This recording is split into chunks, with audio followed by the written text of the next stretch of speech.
It's 12 minutes past 11 on Sunday morning then. It is BBC London 94.9 with Chris Rogers and Harriet Scott. Now, an unusual story from Canada caught our eye this week. Police officers in Prince Albert have been dishing out positive tickets to youngsters who are seen doing good deeds or behaving in a conscientious manner. They're then offered rewards, all of which have been donated by local businesses. David Goodfellow, founder of the Kindness Offensive, offers a similar goodwill approach right here in London. Good morning, David. Now, that's you. Now, I have to say, this is really unprofessional, but you came in during that trail. So there's two of you. So you're David. And this is Robert Williams. And this is Robert Williams. Nice to meet you both. Nice to meet you in the flesh. Can you explain why you've got high-vis vests and sunglasses on a winter's day?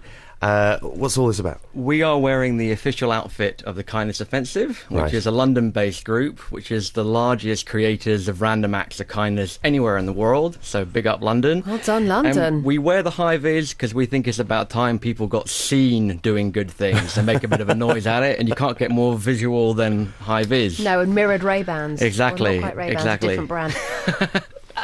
And you have a laminated pass. That's type right. Thing These on are you. handmade by each of us. We're not a charity or a religion or a social enterprise. We're just a group of friends who do this for fun because it's a nice thing for us to do, and I think a necessary thing for society. Just because it's radio, let's just describe it. It's Uncle Sam dressed up as a clown. If you Google Kindness Offensive, you'll find it. Yeah. And the kind of inspiration was that we try and turn. We need you. Join the Kindness Offensive. We saw this and we thought it's a pretty grim image, Uncle Sam, and could we make something fun out of it? And so we dressed him up, and the kids love it, and so do the baby boomers and stuff. And it makes people smile, which is kind of what we're all about. What kind of things do you get up to in London?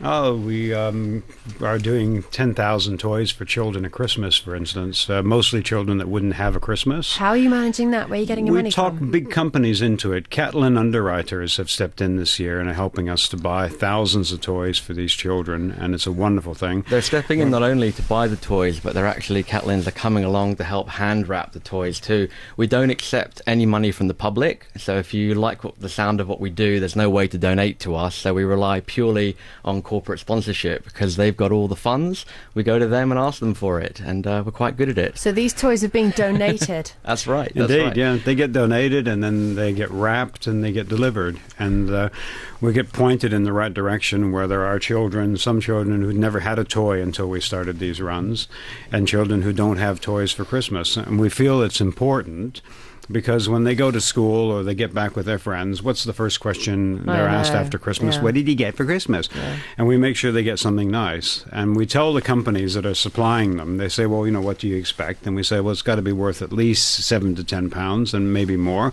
We don't want to make your company look bad. Mm-hmm. We want to make sure that's wholesale, by the way.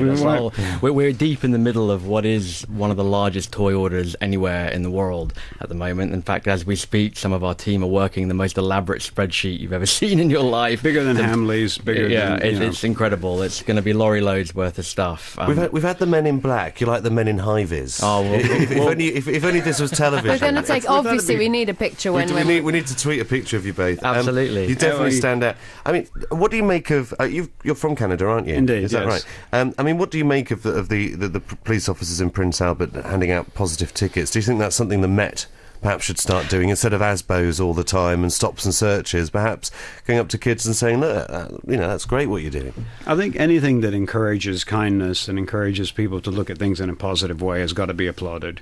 There's going to be a lot of problems with it in the beginning as to who deserves what and how you do it, but the fact that they're trying to do it at all, I think, is a really good thing. It's a good thing to encourage people to recognize kindness as a thing that we can all take part in, something that we shouldn't leave to the other guy to do, something that we can do. We don't have to wear these jackets and hats and all the rest of it, but you can be kind. You can find someone that needs a little bit for a sandwich. You can find someone that needs a little comfort, someone that needs a smile. All these things we consider. Does it count if you're asked to do something kind and then you go and do it and then you're given a reward? Because if the police got involved in this city, I think they might need a little of encouraging. Rather than because the police simply don't have time to go out policing kindness. If they just see it, great. But you can imagine realistically, if we're talking realistically about this, they're going to ask a 15-year-old to help that old lady across the road or do her garden or something like that. There's a whole load of practical issues which are quagmires in this idea. But broadly speaking, as a society, should we just be punishing people for doing bad things, or should we also be rewarding people for doing good things? That's a kind of the umbrella issue. And I think definitely reward people for doing good things and work out the detail as you come running at it. I was a teenager not that long ago, and I remember what it was like, and this is aimed, this initiative, at teenagers. I think you're going to have a hard time with them. Everything is uncool when you're a teenager, especially when it comes from authority. That's kind of the defining characteristic of being a teenager, is to rebel. So whether or not they'll get much traction with the kids they're trying to do this with, and this initiative is a question, but the broader question of should we be looking at this as a way of kind of helping society function well, I think it's a lovely thing. In fact, I've got here, again, this is radio so you can't see, I've got a kindness offensive teddy bear, and we've spoken to all the different police districts in the whole country, from Scotland right down to Cornwall, and next year we're going to be placing one of these in every police vehicle in the country, so they've got something to help the younger kids that they encounter during the course of duty who might be in distress. And they've all loved that idea in the UK, and they're eagerly awaiting their bears, which we have in a warehouse ready to go. So as a direction for policing, police have to do a pretty grim job that I think very few of us could wake up and face on a daily basis. And we mustn't forget as well that this kind of stuff is good for them. It's nice for them to have something in their arsenal which is fun and positive and smiley, versus always having to do the nasty work that we all need done in society and clearing up the messes, because they're kind of a bit preventative, aren't they? They always get the call when something is happening and when the situation is already quite explosive. This is more of a cure. This is more trying to get in there before the situation has erupted and positively affect teenagers to try and think about being nice with each other. And I think as a general direction, despite all the obvious kind of pitfalls, and it does sound a bit like a Monty Python sketch, doesn't it? You could imagine the old Bill walking up to teenagers and the teenagers rolling their eyes, here we go again, kind of thing. I'm going to give you a ticket, but this time it's a cinema ticket. So it's kind of got this inherent tension within the idea that's almost a bit comedic. But generally speaking, I think that's a great idea. I've got to admit, I do find it hard to imagine in some of our communities. That's why I was saying I think it might be a case where the police have got to ask somebody to do something first. But you know what? This could seriously help with some of the tensions, in our communities well, between police and particularly young people. I think we can all agree that there are some problem issues in the society, and maybe it's time for a bit of creative, compassionate ideas to fill those kind of problems and address them. We've been giving away medals now to people for being kind, but we set it up so there's an actor who's having a hard time. Have a look, I'm being handed it. Oh, that's heavy. It's made an Olympic medal. It's made exactly by the people who made the Chinese Olympic medals. You're kidding. This is Kindness Award, the Kindness Offensive. So none of this, you're not paying any money out. No. Do you get the feeling we're being had? Do you get the feeling this is all a big joke? Well, it's kind of a joke that's got legs and run off with itself. Because this is unbelievably well organised. This is a proper medal. It's good, isn't it? It's made by the Chinese people who made the Olympic medals. We went and found them, the people who made the Olympic medals for the Chinese, and they made them exactly to the same spec, the same weight, and it's actually the same material. They're not real gold, by the way. Because I suppose people can't say no to you. Because you're not doing anything wrong. You're not trying to make money. We set it up with actors so they're really having a hard time carrying a bag up some stairs, and then someone would help them, and then we'd jump out with 150 people singing for He's a Jolly Good Fellow, give him a medal, give him a bottle of champagne and some flowers, take pictures with them, and then disappear. So they're left there standing, wondering what happened, and then afterwards come in and congratulate them and get their permission to use the film. It's all on YouTube. You can have a look. It's really beautiful. After this show, if you Google Everyday Kindness Awards, you can see this madness happening on the streets of London. It's really funny. So how are you getting volunteers? We ask. So, London, if you want to volunteer and come make your city a kinder place, spreading the kindness. Please hunt us down, kindnessoffensive.com. Come and join in the anarchic, crazy, lovely fun. Because also, we started off by saying that Is London, what did you say, it has the most random acts of kindness than any other city in the world? We are, the Kindness Offensive is a London-based group, and I'd say about 90% of our members are Londoners, and we are the single biggest random act of kindness group anywhere in the world. We're very proud of that, and we want to keep growing our numbers and How keep many bringing numbers the have you kindness. got now? Well over 6,000 people are into this. Yeah, really. We hold the world's record for giving away more stuff in one day. London's just gone up in my like estimation. 39 tons of food and supplies. It couldn't get any higher in mine. Yeah, no, I mean, it's really encouraging to hear. There will be some people who will think, yeah, okay, it's great jumping out on someone who helps lift a bag up the stairs and having a bit of fun and putting on YouTube. Back to the youth and perhaps the police getting involved. There will be some people that think, hang on a minute, we shouldn't be rewarding or encouraging good behaviour through financial incentives or cinema tickets. Young people should be behaving and be kind anyway. It's funny, this idea of how you get to the good act is something that we've kind of seen in lots of different guises. And I've had a chance, for example, to speak to a lot of homeless guys who we supply food for. And trust me, when they get a sandwich and they're hungry, if they're part of a CSR initiative from a company, or if it's somebody's individual goodwill, or all these different avenues that might arrange that sandwich, they don't really mind. They're just hungry and they like the sandwich. And I think maybe we're in a bit of a state now where maybe we're lost at sea and we should grab any life raft going. Maybe the motivations and how we get there, perhaps at this moment in time, isn't quite as important as getting it done. So let's get this done. Let's get people into doing kind acts. And you know what? There is a secret when it comes to kindness and being nice and altruistic. Is it's a very selfish thing. And you realize this when you start doing it. It benefits the doer as much as the receiver. We have a great time doing this, and I guarantee you go out and experiment with kindness, you won't be let down. You will have a smile on your face. You'll feel good about who you are. There is an upside to that. And to get people on that loop, well, maybe the police could play a role in that, and maybe they could also have fun doing it, because they're human beings as well. Do you have a day job? I try my best. Are you in danger of losing it? Well, no, I'm in danger of giving up my life entirely to this, because this is the most fun that we've ever had. But when I say that it's a selfish endeavour, I absolutely, none of us are competing for places in heaven. None of us make any money out of this. We simply do it because there is a very unique, uplifting buzz that you get. No, it's wonderful, but you nice personally, obviously, you'll need to keep a roof over your head. Sure. I do events. And because then what will happen is, because you've got no job, everybody can be kind enough to help you find a roof over your head, maybe. But maybe that would be the way it goes. It definitely been my experience that the kinder I've chosen to be in my life, and this whole thing started as an experiment to see what would happen if we acted differently. Okay. The kinder I am, definitely the more kindness I receive. So you never know. If I did end up in hard straits, maybe someone have a whip round the local pub for me.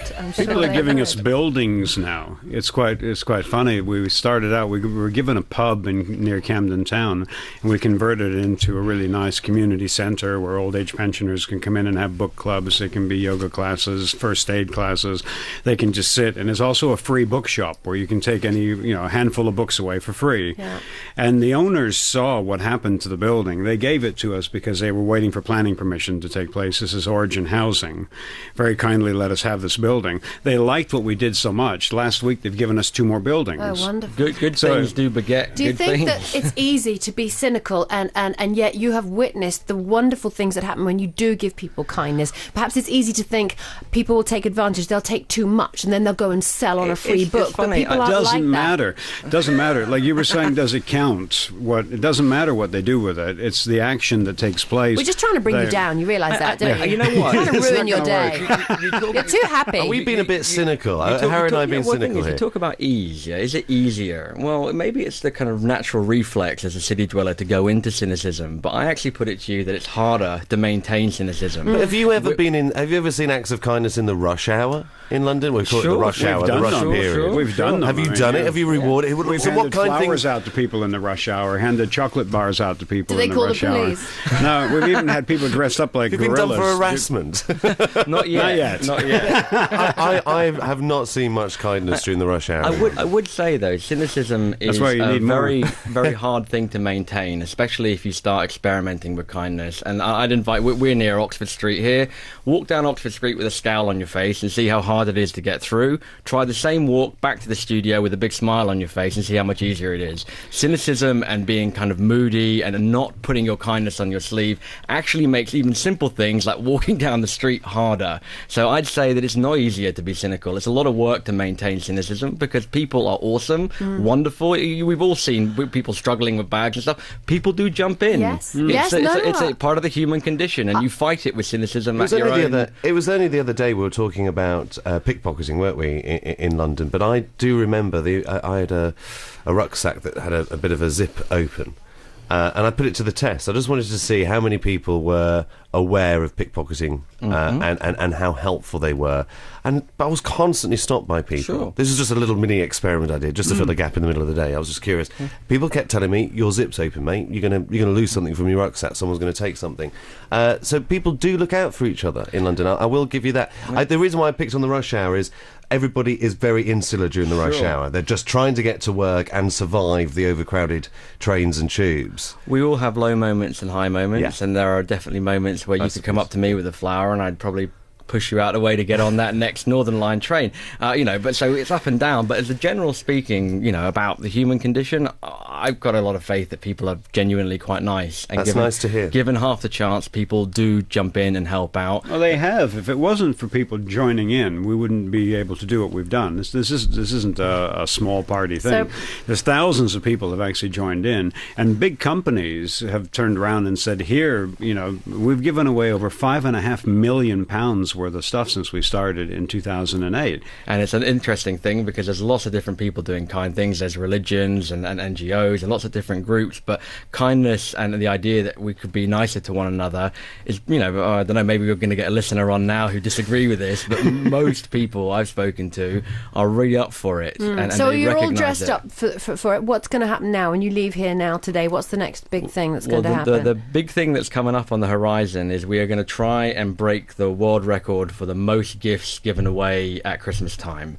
So we are working spreadsheets. We are pushing every button. What's the current record and who holds it? We do, and we have to break. Breaking your own one. You have to ask, innit? We have to break the 10,000 mark. So 10,000 is what we're chasing at the moment.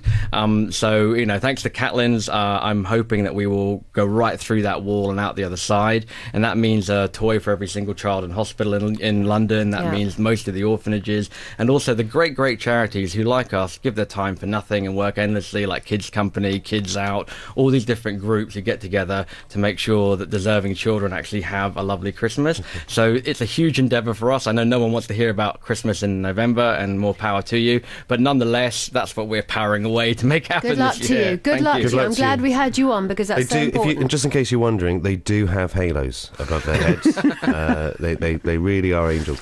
No, thank you. It's been really enlightening. Thank you so much for having not us just on. to hear what you do, but to hear what our Londoners do as well. We want to know Such from you energy. then, how often Good luck to you. do you perform